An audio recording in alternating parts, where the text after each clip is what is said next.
Hi అండి, అందరికీ నమస్తే. Welcome back to my channel. ఈరోజు మన రెసిపీ పులిహోర. ఈ పులిహోర మిగిలిన అన్నంతో కానీ, ఇంట్లో వేడివేడి అన్నంతో కానీ అప్పటికప్పుడు చేసేసుకోవచ్చు. ఈ రెసిపీని ఎలా చేయాలో ఇప్పుడు మనం ప్రాసెస్లోకి వెళ్దాం. ఒక ప్యాన్ తీసుకొని ఇందులో 2-3 టేబుల్ స్పూన్ ఆయిల్ వేసుకోవాలి. ముందుగా పల్లీలను యాడ్ చేసుకోవాలి. ఈ పల్లీలు కొద్దిగా కలుపుతూ ఉండాలి. ఇందులో 1 టేబుల్ స్పూన్ మినుములు, 1 టేబుల్ స్పూన్ పచ్చిశనగపప్పు, 1/2 టేబుల్ స్పూన్ ఆవాలు, 1 టేబుల్ స్పూన్ జీలకర్ర ఇవన్నీ వేసుకొని వేపుకోవాలి. కొద్దిగా గోల్డెన్ బ్రౌన్ కలర్ వచ్చేదాకా వేపుకోవాలి వీటిని. ఇందులో ఆనియన్ యాడ్ చేసుకోవాలి. ఆనియన్ కూడా గోల్డెన్ బ్రౌన్ కలర్ వచ్చేదాకా వేపాలి. ఇందులో మిర్చిని యాడ్ చేసుకోవాలి. కరివేపాకు ఉంటే ఎండుమిర్చిని కూడా యాడ్ చేసుకోండి. నేను 2 ఎండుమిర్చిలను యాడ్ చేస్తున్నాను. ఇలా అన్నీ వేసుకొని గోల్డెన్ బ్రౌన్ కలర్ వచ్చేదాకా కలపాలి. ఇందులో కొద్దిగా టర్మరిక్ని యాడ్ చేసుకోవాలి. పసుపుని యాడ్ చేసుకున్న తర్వాత కొద్దిగా సాల్ట్ వేసుకోవాలి. అన్నంలో కూడా వేస్తాం కదండి, ఇక్కడ కొద్దిగా సరిపోతుంది. ఇవన్నీ వేసి బాగా కలపాలి.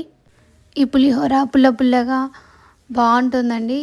మీరు మాత్రం చేయడం మర్చిపోకండి. లంచ్ బాక్స్లోకే కానీ, మార్నింగ్ బ్రేక్ఫాస్ట్లో కానీ ఇలా చేసుకుంటే సూపర్ ఉంటుంది, అదిరిపోతుంది ఈ పులిహోర. ఇందులో కట్ చేసి పెట్టుకున్న కొత్తిమీరని యాడ్ చేసుకోవాలి.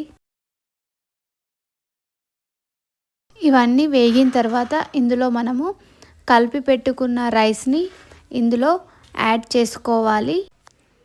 రైస్లో కూడా నేను కొద్దిగా సాల్ట్ వేసుకున్నానండి. ఆ వీడియో మిస్ అయింది. మీరు తప్పకుండా ఈ రైస్ని కలిపేటప్పుడు సాల్ట్ని యాడ్ చేసుకోండి.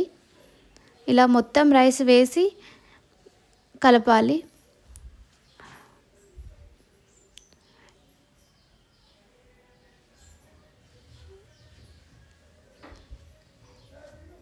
ఇది మొత్తం ఇలా కలిసేదాకా కలిపేసుకొని దీంట్లో మనము లెమన్ జ్యూస్ని యాడ్ చేసుకోవాలి. దీంట్లోనే గ్యాస్ ఆఫ్ చేసి దీంట్లో లెమన్ జ్యూస్ని యాడ్ చేసుకోవాలండి. నేను 1 లెమన్ తీసుకున్నాను. ఇదంతా కలిసేదాకా కలపాలి. అంతేనండి, ఎంతో సింపుల్గా ఈజీగా పులిహోర రెడీ అండి.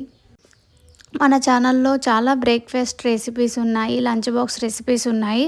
తప్పకుండా ఒకసారి వాచ్ చేయండి. ఈ వీడియో కనుక మీకు నచ్చినట్టయితే నా ఛానల్ని లైక్ చేయండి, షేర్ చేయండి, సబ్స్క్రైబ్ చేయడం మర్చిపోకండి.